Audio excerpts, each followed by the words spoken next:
دا هاوکار ڕاشی دەگەنن 6 زیندانی نهێنی لە عێراق و کوردستان بوونیان هەیە.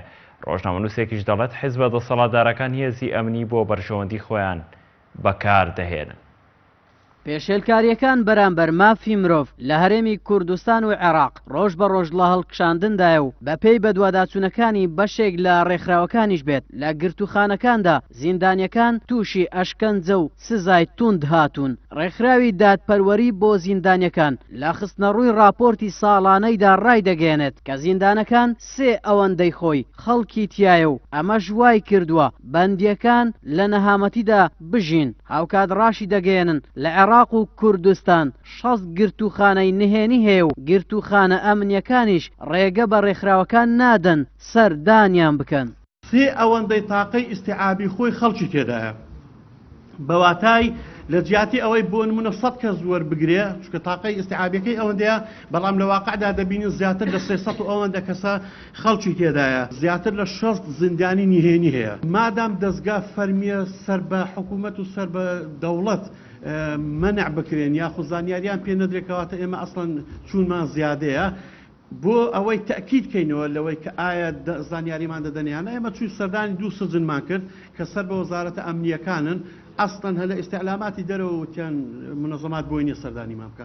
ڕۆژنامەنووسێکیش دەڵێت بەپێی پێوەرە نێو دەوڵەتیەکان مامەڵەیەکی تەندروست بەرامبەر بەندیەکان نەکراوە و دەشڵێت زۆربەی زیندانیەکان لە کاتی لێکۆڵینەوە ئەشکەنجە دەدرێن و تووشی لەدەستدانی جەستە و نەخۆشی بوونە. هۆکارەکەشی بۆ بێلایەن نەبوونی دەستگا ئەمنیەکان و بەکارهێنانیان لە بەرژەوەندی حیزبیدا دەبینێتەوە. حکوومەتی هەرێمی کوردستان و ڕوها دەستگا ئەمنیەکانی نەیتوانێت بە تایبی کاتە خزمەتی ئەوەی کە خودی دەستگا ئەمنیەکان تێوە نەگرن لە ئەنجامدانی پێشێلکاری مافەکانی مرۆڤ. 2 خودی دەستگا ئەمنیەکان ڕۆڵ ببینن لە دۆزینەوەی ئەنجامدەرانی ئەو پێشێلکاریانە و تەنانەت نەکرد پێشێلکاری بەڵکو ئەو تاوانانە بەداخەوە لە هەرێمی کوردستان هێشتا لە قۆناغی تحقیق ئەشکەنجە هەیە و چەندین دۆسێ پێمان دەڵێ بەشێک لەوانی کە ئەشکەنجە دراون گویان لەدەستداوە تووشی نەخۆشی جۆراوجۆر بوون. حزب سیاسیەکان لە ڕێگەی دەستگا ئەمنیەکانیانەوە ڕۆڵ دەبینن لەوەی کە بەشێک لە دۆسیەکان بەکاربێنن خەفەی بکەن وەک ئەوەی کە چۆن دەیانەوێت و لە بەرژەوندیانە دواتر